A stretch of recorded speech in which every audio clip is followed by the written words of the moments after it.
ચલો આગળનું હવે ટોપિક છે સમુદ્ર તળનું ભૂપૃષ્ઠ. પહેલાં તો ભૂપૃષ્ઠ શબ્દ આવે તો તમે શું સમજો? ભૂપૃષ્ઠ એટલે કે ભૂ એટલે કે જમીન, જમીન ઉપર આવેલી તમામ વસ્તુ. ભૂપૃષ્ઠ ઇંગ્લિશમાં કહેવાય લેન્ડસ્કેપ અથવા લેન્ડફોર્મ્સ. લેન્ડસ્કેપ અથવા લેન્ડફોર્મ.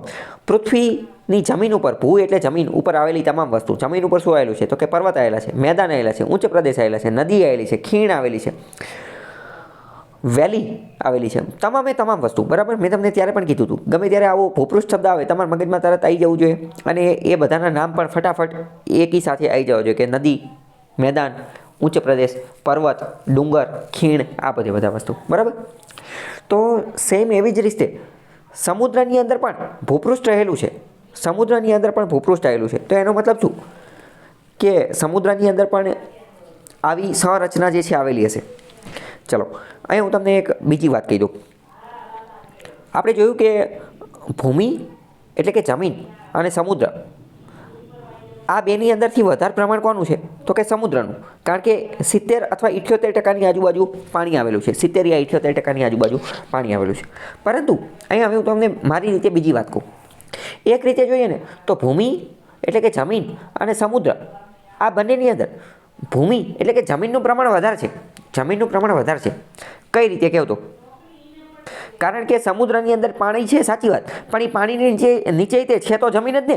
પાણીની નીચે પણ છે તો જમીન જ તે. સમજાણું? એટલે ભૂમિ એટલે કે જમીનનું પ્રમાણ વધુ છે. તો સમુદ્રની નીચેની જે જમીન રહે એની ઉપરનું ભૂપૃષ્ઠ પણ જાણવું પડશે ને. સમુદ્રની અંદરની જે જમીન રહે, સમુદ્રની અંદર ઊંડાણમાં જે જમીન રહે, તો ત્યાં પણ પર્વતો, ત્યાં પણ મેદાનો, ત્યાં પણ ખીણ, આવી બધી વસ્તુ આવેલી હશે. ત્યાં પણ ઉચ્ચ પ્રદેશો, આવું બધું આવેલું હશે. બહુ પહેલાં મેં તમને ઉદાહરણ આપેલું હતું કે હિમાલય જે છે, હિમાલય નોર્થ ઇસ્ટની અંદર અસમ, મેઘાલય, એ બધી જગ્યાએથી પછી બંગાળની ખાડીની અંદર ગરકાવ થઈ જાય છે, અંદર ઉતરી જાય છે. તો એનો મતલબ શું કે અહીંયા સમુદ્રની અંદર એના અવશેષો જોવા મળતા હશે અને આગળ જે એને પુચ્છ સ્વરૂપે જે છે એ અંદમાન નિકોબારની અંદર બહાર નીકળે છે. આ વાત મેં તમને કીધેલી હતી. બરાબર, તો સમુદ્રનું ભૂપૃષ્ઠ એટલે શું? તો કે સમુદ્રના પેટાની અંદર આ જે બધી વસ્તુ આવેલી છે એ. સમુદ્રના ભૂપૃષ્ઠની અંદર મુખ્યત્વે શું આવે? તો કે સમુદ્રના ભૂપૃષ્ઠની અંદર મુખ્યત્વે 4 બાબત આવે. કઈ કઈ 4? તો કે એક તો ખંડીય છાજલી, કોન્ટિનેન્ટલ શેલ્ફ, ખંડીય છાજલી. પછી બીજું આવે ખંડીય ઢોળાવ એટલે કે કોન્ટિનેન્ટલ સ્લોપ. ત્રીજું આવે ગહન સમુદ્રના મેદાનો, કે આપણે જે જમીનની અંદર જે મેદાન કહીએ એ, આપણે જે ઘાસના મેદાનને બીજા અલગ અલગ મેદાન જોઈએ એ. તો એવી રીતે સમુદ્રમાં ગહન મેદાન, પણ આ મેદાન કેવા છે? તો કે ગહન, ખૂબ ઊંડાણવાળા છે. અને ચોથા નંબરનું આવે ગહન સાગરીય ખાઈ એટલે કે જેને ઇંગ્લિશમાં કહેવાય ટ્રેન્ચ. ટ્રેન્ચ એટલે કે ખાઈ. ખબર પડી કે સમુદ્રનું ભૂપૃષ્ઠ, એમાં 4 બાબત આવશે: ખંડીય છાજલી, કોન્ટિનેન્ટલ શેલ્ફ, ખંડીય ઢોળાવ, કોન્ટિનેન્ટલ સ્લોપ, ગહન સમુદ્રના મેદાનો એટલે કે પ્લેન્સ, અને ગહન સાગરીય ખાઈઓ એટલે કે ટ્રેન્ચ. આટલી વસ્તુ ખબર પડી ગઈ. તો જેવી રીતે પૃથ્વી ઉપર છે, સેમ એ જ રીતે પૃથ્વીના સમુદ્રની અંદર પણ આ જ વસ્તુ જોવા મળે છે. બરાબર, એ બધી વસ્તુ આપણે જોઈએ. અને અહીંયા જે વસ્તુ આપી એ લાઇનમાં જ આપેલી છે. લાઇનમાં જ મતલબ કે હા, પૃથ્વી આપણે સમુદ્રની અંદર. ચલો પહેલાં તમે એક વસ્તુ જુઓ, પેજ નંબર 10 ઉપર આવી જાઓ. તમે મને એ કહો કે સમુદ્રનો કિનારો કોને કહેવાય અને સમુદ્રનું ઊંડાણ કોને કહેવાય? ચલો આપણે એવું કહી શકીએ કે જ્યાં આપણે ઊભા રહી શકીએ અથવા જ્યાં જમીનને, માટીને, રેતીને એવું જોવા મળતું હોય, જ્યાં જમીન, જ્યાં રેતી આપણને જોવા મળતી હોય ને, એને કિનારો કહેવાય. એને કિનારો કહેવાય. અને જેમ જેમ અંદર જતા જઈએ પાણી બાજુ, જેમ અંદર પાણી બાજુ જતા રહીએ, એમ ઊંડાઈને એ બધું આવતું છે. તો ગમે ત્યારે કિનારો શબ્દ આવે ને એટલે તમારે સમજી જવાનું કે શું, બરાબર, આપણે જવું હોય. અથવા તો મોસ્ટ ઇમ્પોર્ટન્ટ એકદમ સહેલી વસ્તુ હું તમને કહું, શબ્દ યાદ રાખો, બીચ. તમે જોયેલું હશે, તમે એવું કહેતા હશે કે અમે બીચમાં ફરવા જઈએ છીએ. ગોવા બીચ, દમણની અંદર બીચ આવેલો છે, દીવની અંદર બીચ આવેલા છે, અલગ અલગ નાગવા બીચ ને દેવિકા બીચ, બરાબર, અને ઘણા બધા અત્યારે તો કેમ્બોલિન બીચ ને ઘણા બધા બીચ આવેલા છે. બરાબર, ભારતમાંય આવેલા છે, દુનિયામાંય આવેલા છે. તો પ્રશ્ન ગમે ત્યારે કોઈ વ્યક્તિ એવું કહેતું હશે તો એમ જ કહેતું હશે ને કે બીચ ઉપર ફરવા જઈએ. એવું કહેશે કે દરિયાના પેટાળમાં ફરવા જઈએ, ત્યાં તો જઈ જ ન શકે. તો ઇન શોર્ટ, કિનારો એટલે શું? કિનારો એટલે બીચ. આટલું યાદ રાખી લો. કિનારો એટલે શું? બીચ, કે જ્યાં ફરવા જઈ શકે. મૂવીની અંદર, પિક્ચરની અંદર ગોવાના બીચની અંદર કે ઓલી બેન્ચીસ નાખીને ચશ્મા પહેરીને અંદર સૂતા હોય, બરાબર, તો એ શું છે? બીચ છે. તો એ કિનારો છે. તો આટલી વસ્તુ પહેલાં મગજમાં ફિટ કરી નાખો. ગમે ત્યારે કિનારો આવે એટલે તમારા મગજમાં એ ફિટ કરી નાખવાનું. એ ચિત્ર આવવું જોઈએ. ઓકે, ખ્યાલ આવ્યો?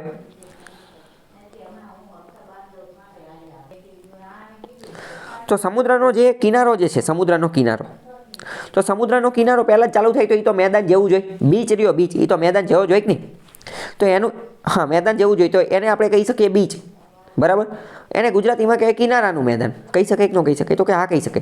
પણ જેમ જેમ આગળ જતા જઈએ એટલે કે જ્યાંથી પાણી ચાલુ થાય તો એ પાણી ચાલુ થાય તો તરત તો કંઈ ઊંડું હોય નહીં, એટલે એને કહેવાય ખંડીય છાજલી. જ્યાં સુધી બહુ ઊંડું ચાલુ ન થાય, એટલે કે જ્યાં સુધી આપણે ચાલી અને જઈ શકીએ અથવા તરી શકીએ, તો એને કહેવાય ખંડીય છાજલી, કોન્ટિનેન્ટલ શેલ્ફ. પછી ખંડીય છાજલી પૂરી થાય ને એટલે ઢાળ ચાલુ થાય, ઢલાન ચાલુ થાય, ઢોળાવ ચાલુ થાય, એટલે આવે ખંડીય ઢોળાવ. અને આ ઢળાવ પૂરો થાય ને પછી તો બહુ ગહન વસ્તુ આવે કે જેને કહેવાય ખંડીય ઢોળાવ, અને ગહેરાઈ આવે. અને એ ગહેરાઈની અંદર પણ પછી આગળ સપાટ જેવી વસ્તુ આવે કે એને કહેવાય ગહન મેદાનો, એટલે કે ઊંડાઈ ઉપર આવેલા મેદાનો. જો એ થોડા સપાટ જેવો હોય, જેવી રીતે આપણે અહીંયા મેદાન હોય એવા તે ઊંડાણમાં હોય, એટલે એને ગહન સમુદ્રીય મેદાનો. અને એ મેદાન જે છે ને એની નીચે પછી તરત જ તે એકાદી ખાઈ આવી ગઈ હોય, તરત જ પછી એકાદી શું આવી ગઈ હોય, ખાઈ આવી ગઈ હોય, તો એને કહેવાય ગહન સાગરીય ખાઈ.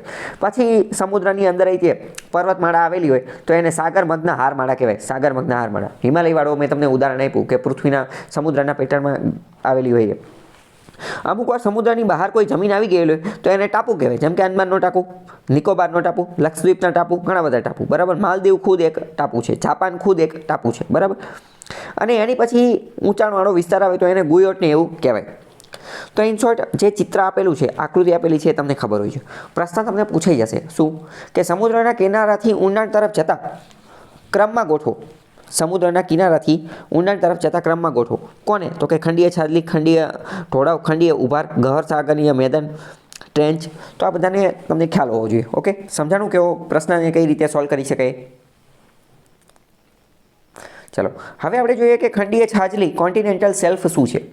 તો કે આપણે જોયું કે બીચ પૂરો થાય, બીચ એટલે કે તટીય મેદાનનો જે કિનારાનું મેદાન, ગુજરાતીમાં એને શું કહેવાય? કિનારાનું મેદાન. આપણે કિનારાના મેદાન અમુક જોયા હતા, તમને યાદ છે? કિનારાના મેદાનના નામ યાદ છે કંઈના?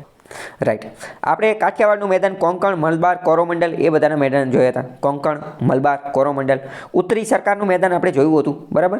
એ બધા યસ રાઈટ, એ બધા શું હતા? કિનારાના મેદાન જ હતા. તો હકીકતમાં એ શું હતા? તો કે બીચ હતા ને, એ બીચ હતા, તો એને એ મેદાન કહેવાય. જેવા મેદાન પૂરા થાય એટલે ચાલુ થઈ જાય ખંડીય છાજલી, કે જ્યાં થોડું ઘણું પાણી ને એ બધું હોય.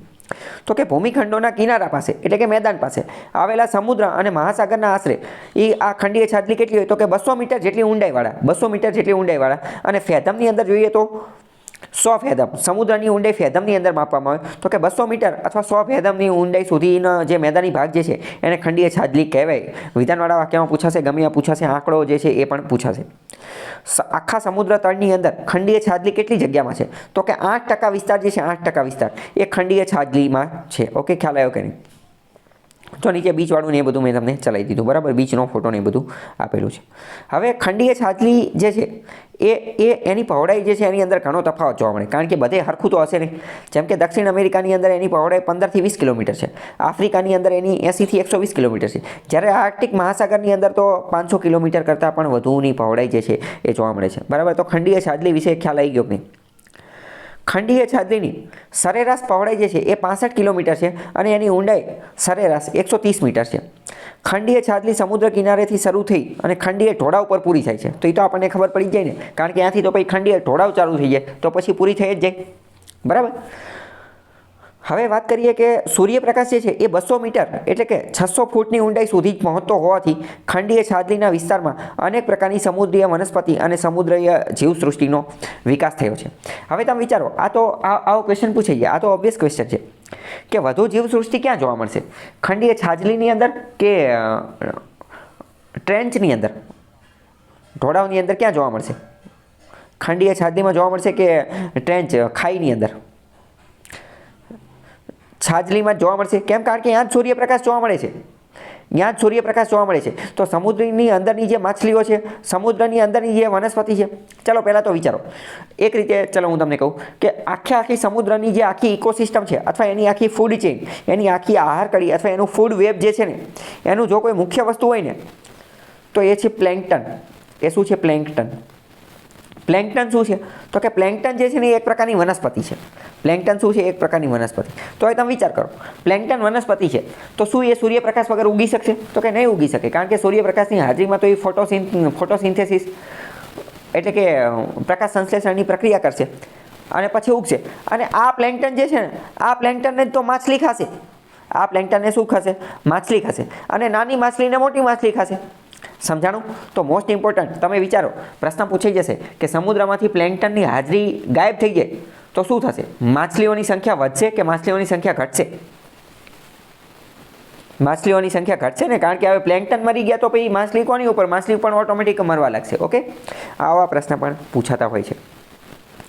તો મતલબ કે પ્લેન્કટન એ પાયાનો એકમ છે. તો એની માટે મહત્વની વસ્તુ શું છે? સૂર્યપ્રકાશ. અને સૂર્યપ્રકાશ તો 200 મીટરની ઊંડાઈ સુધી જ જઈ શકે છે, 600 ફૂટની ઊંડાઈ સુધી જ જઈ શકે છે. તો 200 મીટરની ઊંડાઈ સુધી જ જઈ શકે, મતલબ કે કોન્ટિનેન્ટલ શેલ્ફ જે ખંડીય છાજલી જે છે ત્યાં જ વધુ માત્રામાં જોવા મળશે. ત્યાં જ વધુ માત્રામાં જોવા મળશે. પહેલી વસ્તુ આ, બરાબર. બીજી મોસ્ટ ઇમ્પોર્ટન્ટ વસ્તુ, કદાચ જો આ વસ્તુ કંઈ બુકમાં નહીં આપેલું હોય પણ ગમે આપેલી હોય તમારે તો આ ટીક કરવાનું છે. પણ બીજી એક વસ્તુ હું તમને કહું, કદાચ એવું પણ બની શકે કે મરિયાના ટ્રેન્ચ અથવા જે ખાઈને એ બધું આવેલું છે ત્યાં પણ અમુક પ્રકારની સજીવ સૃષ્ટિ જોવા મળતી હોય કે જે હજી આપણે ગોતેલી જ નથી. આ તો આપણે આની પહેલાં જ વાત થયેલી છે ને કે પૃથ્વીના પેટર્નમાં તો આપણે ખાલી 12 કિલોમીટર જ ગયેલા છીએ. એવી જ રીતે સમુદ્રની ઊંડાણમાં પણ 12 કિલોમીટર જ ગયેલા છે. કદાચ એવું પણ બની શકે કે આ ઊંડાણમાં એકાદી નવી જ સજીવ સૃષ્ટિ વસતી હોય કે જેનું હજી આપણને નામે ખબર નથી. એવું પણ બની શકે, પણ એ તો કલ્પના છે, હજી સાબિત થયેલું નથી. પણ મોસ્ટ ઇમ્પોર્ટન્ટ આપણે અત્યારે શું, આપણે જેટલું જાણીએ છીએ, આપણું જેટલું knowledge, as of our best knowledge, આપણી જાણકારી અનુસાર સૂર્યપ્રકાશ 200 મીટર ઊંડાઈએ જઈ શકે. એટલે ખંડીય છાજલી ઉપર સજીવ સૃષ્ટિ જે છે એ જોવા મળે છે. વિધાનવાળા વાક્યમાં પૂછાય તો ટીક મારી દેવાનું. અને એટલે જ તો અહીંયા મત્સ્યપાલન ઉદ્યોગ જોવા મળશે, કારણ કે પ્લેન્કટન ને એ બધું અહીંયા જ જોવા મળશે. પ્લેન્કટન માટે સૂર્યપ્રકાશ હોવો જરૂરી છે. મત્સ્યપાલન, ફિશરીઝ એક્ટિવિટી અહીંયા જોવા મળશે. ખ્યાલ આવ્યો? ખંડીય છાજલી જે છે એની સરેરાશ પહોળાઈ 65 કિલોમીટર અને ઊંડાઈ 150 કિલોમીટર છે. આ જ્યાં પૂરું થાય ત્યાંથી ખંડીય ઢોળાવને એ બધું ચાલુ થાય. ઓકે, ખ્યાલ આવ્યો? નહીં આમાં કંઈ ડાઉટ હોય તો પૂછો. જો સમુદ્રની ઊંડાઈ જે છે એ ફેથમમાં માપવામાં આવે છે. 1 ફેથમ એટલે 6 ફૂટ. તો આ પણ તમે યાદ રાખી શકશો. 1 ફેથમ એટલે 6 ફૂટ.